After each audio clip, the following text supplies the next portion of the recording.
Hey YouTube, it's Marida from the Nurse Lounge, and today we are actually going to talk about, or actually I want to talk about my students who are LPNs. This is specifically for those who are LPNs who are going back to school to be RNs. So whether you are in a bridge program, so whether you're in an LPN to RN bridge program, or whether you're just actually going back for your RN, this video is specifically for you. So if you want to know what I'm going to be talking about, then of course you have to stay tuned.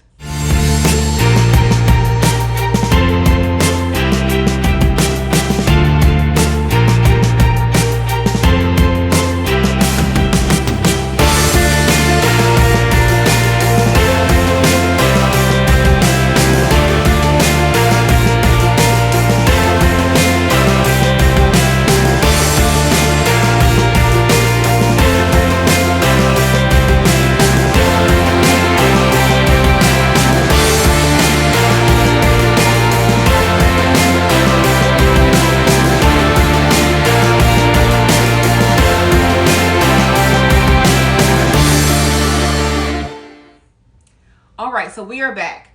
This video, like I said in the intro, is specifically for my students who are LPNs who are either seeking to go back for their RN, who are currently in an LPN to RN bridge program, or for those who are going the traditional route to a BSN program or ADN program, so the 2-year or 4-year program. So what I wanted to talk to you about, well, first let me introduce myself. My name is Dr. Marida P. I am a registered nurse, and I've been a nurse for 16 years. I'm also a nurse educator, nurse mentor. My specialty is OB/GYN, well baby nursery. I have worked in the hospital for 16 years, but now I'm about to come out of the hospital, depending on when you see this video. And by the time you see it, if you see it in the future, I will be at bedside. Not at bedside, I'll be in academia full time.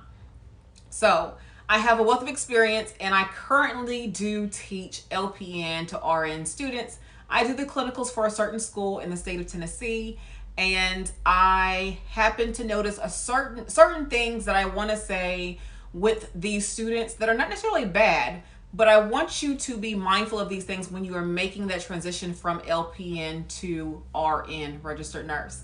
So first and foremost, I want to say congratulations for even getting to the process, or even thinking about the process of going on with your education and moving on to an to an RN program, whether that be through a bridge program, whether that be a 2-year program or a 4-year program. Congratulations nonetheless. Now, what I do want to say is the biggest things that I'm seeing, I'm having difficulty with my students, and is basically the mindset. When you have been an LPN for a period of time, now mind you, if you've never been an LPN, or you've been an LPN but you went straight into an RN program, you haven't worked as an LPN, and some of these things may not apply to you because you have not had the time or experience that you've had to mentally work or think in a certain mannerism, in a certain way as an LPN. But for those of you who are currently working as an LPN and you think and have a mindset of LPN, it can be very difficult to transition into the RN role. And so some of the things I want to impress upon you is to think about as you begin that transition is that your mindset, number one, has to change. And I say that because there are many times or many things that you can do as an LPN that you cannot do as an RN, or depending on the facility in which you work in, you cannot do. So as an example, many of the LPN students that I teach currently work in what's called LTC, long-term care facilities, your nursing homes, places like that, assisted living, places such as that. Now, with that being said, it is ran by the state in which you are living in, whereas the hospital setting is ran by what we call JCO. And the governing bodies, those particular governing bodies run those facilities quite differently. Now, I will say this, when it comes to the LTC, a long-term care facility, typically your RN is the one who is typically in administration at that facility. So she or he is the one who may be the DON or assistant DON of that facility that you work in. Whereas you as the LPN is the ones who is running that, basically running your floor. You may have 40 something patients in an LTC. Whereas in a hospital setting, you should have no more than about 6 on average. and depending on your specialty in your unit, no more than about 6 per on average. And you are so used to asking the RN, or delegating, not delegating, but going to the RN for a certain task, or for certain order sets, or for certain requirements, that you need to think about the fact that you are about to become that RN. So when you're in these programs, you need to start changing your mindset as to how would I think, or what do I need to do as the leader, not as someone who has to I have hair in my mouth. Someone who has to necessarily do all the work, but someone who's going to lead in that process. Also, think about this: you are going to be the one who has LPNs under you at this point in time. LPNs and techs and division clerks and people like that under you, so to speak. You will be the charge nurse at some point. And many of you may say, I've already been the charge nurse or whatever. You may be a rarity. You may be an anomaly, shall I say, in terms of where you work at, because that is not the norm. But you need to be changing your mindset to the RN mindset, or the thought process. And let me explain to you how to do that. So as you are basically going to scrap what you know as an LPN in terms of how you govern yourselves in a facility, you're going to scrap that, and you're going to kind of think of a leadership role. Registered nurses have to function as leaders majority of the time. So when we function as leaders, we have to be in charge of us as well as people underneath us. So therefore, you need to think about not just yourself. You need to think about, what would I do in this situation if I was the charge nurse? You need to think about the rules and the scope of practice that a registered nurse has compared to what an LPN has. The scope of practice is very, very, very different. And you are responsible for so much more as a registered nurse than you are as an LPN. So I want to impress upon you the importance of learning what your scope of practice is, your new scope of practice, learning what you can and cannot do. So as an example, as an RN, typically in a hospital setting, to even check off on insulin, you have to have a 2-person, 2 RN check off. So therefore, if I have some insulin that I need to give, I'm giving 5 units of Lantus, I need to check with another nurse to verify that this is 5 units of Lantus before I go administer it. Some hospitals require that, some hospitals do not. I think we are moving away from that from some facilities, but for the most part, that is a requirement. Whereas your facility, you're used to definitely doing everything by yourself. So I don't want you to think you can come into the RN role doing the exact same things you did as an LPN, because it will not work. And you will be reprimanded for such if you do something like that. I have an eyelash in my eye. You will be reprimanded for things like that. So I want you to think about that. That is the biggest thing that students are having a difficulty that I find with my students, is they did not realize the responsibilities for being an RN were so much greater than they are for being an LPN. And therefore your responsibilities are greater, so therefore your workload is greater. Therefore your you need to have insurance. You need to have insurance whether you're LPN or RN, but you need to have insurance to say that for liability. You need to have these things in place. Even if you're LPN, have insurance in place in case something happens, because those facilities will not back you up. Now, you all are mostly used to working in either clinics or used to working in, again, LTC facilities, which again is ran totally different than a hospital. So therefore, you really need to, when you have clinicals, take those clinicals seriously, and definitely see what the RN role is, what he or she is doing, and how it differs from what you already do. Again, the biggest issue is the mental mindset that I see that these students are not prepared for. When I say, okay, RN, you the one, what are you going to do? And they're like, well, I don't know. I'll talk to the RN. I'm like, well, you're going to school to be the RN, so you have to think like the RN. So what are you going to do? And a lot of nurses, LPNs, can't figure that out because they don't know how to do that, because they haven't had to do that. Also, I want to impress upon you the importance of learning critical thinking. Now, this is something that should have already been introduced in your RN or your LPN program, critical thinking, but it's of paramount importance definitely at the RN level, because of the fact that critical thinking governs you.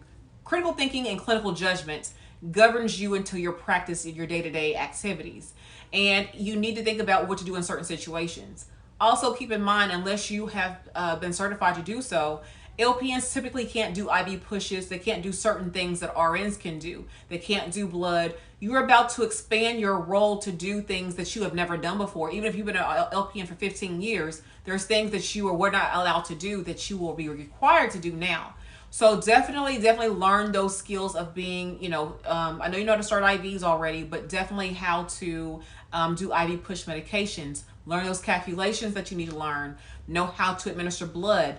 Know what the cardinal anaphylactic reactions typically are when it comes to administering blood, because you're the one who has to sit there for the first 15 minutes, mind you, and take care of this patient. You have to do all this stuff. You have to check the blood bands. You have to make sure that everything's correct with that. The LPN typically does not do that. Now, if you work in a state or a city that allows LPNs to have more of a leadership role, then so be it. That's where you are. But for majority of the programs out there, LPNs are definitely in a different scope of practice than registered nurses are.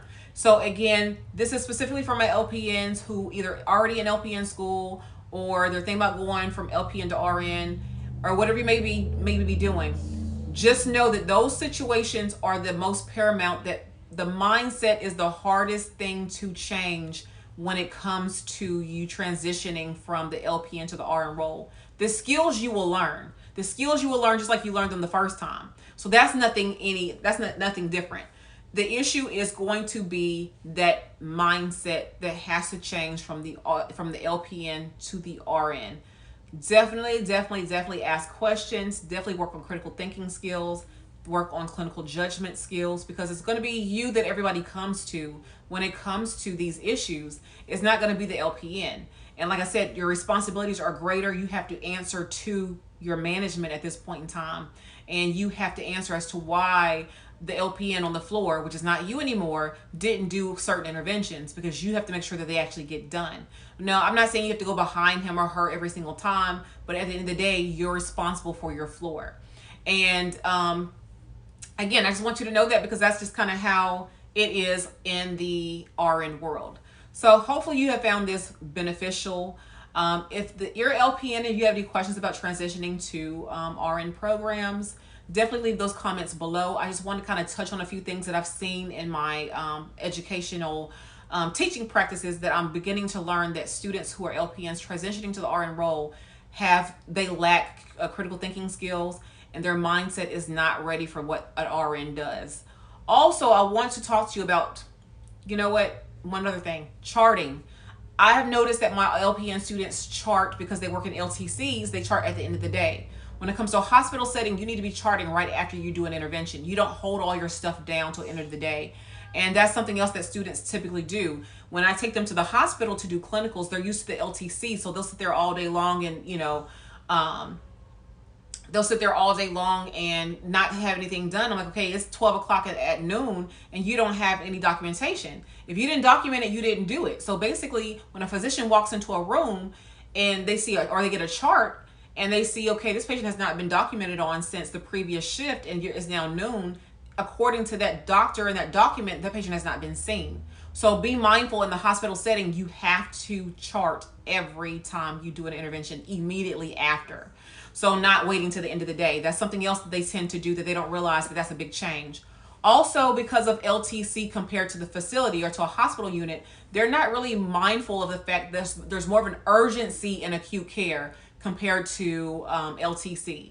In LTC, yes, there are things that are timed and scheduled, but if the patient is asleep because they have dementia and they've been up all night, most times you don't let them sleep, and some interventions can wait. That does not happen in the hospital setting. There is a sense of urgency. So I have to tell my students, even my traditional students, I have to say, okay, it is now 7 o'clock or 8 o'clock in the morning. Have you seen your patient? Oh no, I'm going to let them rest. Well, for how long? Well, I don't know. Well, this is a hospital, so we have to go see our patients. We have to assess our patients, and we have to govern ourselves accordingly, because if a doctor comes in and is asking what's going on with Miss Such and Such or Mr. Such and Such, and they go in there and find them dead because you didn't do an assessment on them, that's going to be on you as the nurse, not on anybody else, because you were wanting to allow them to sleep. When I go to the hospital and take care of my patients, I go into the room to do my job, and then I come back out and let them sleep after the fact.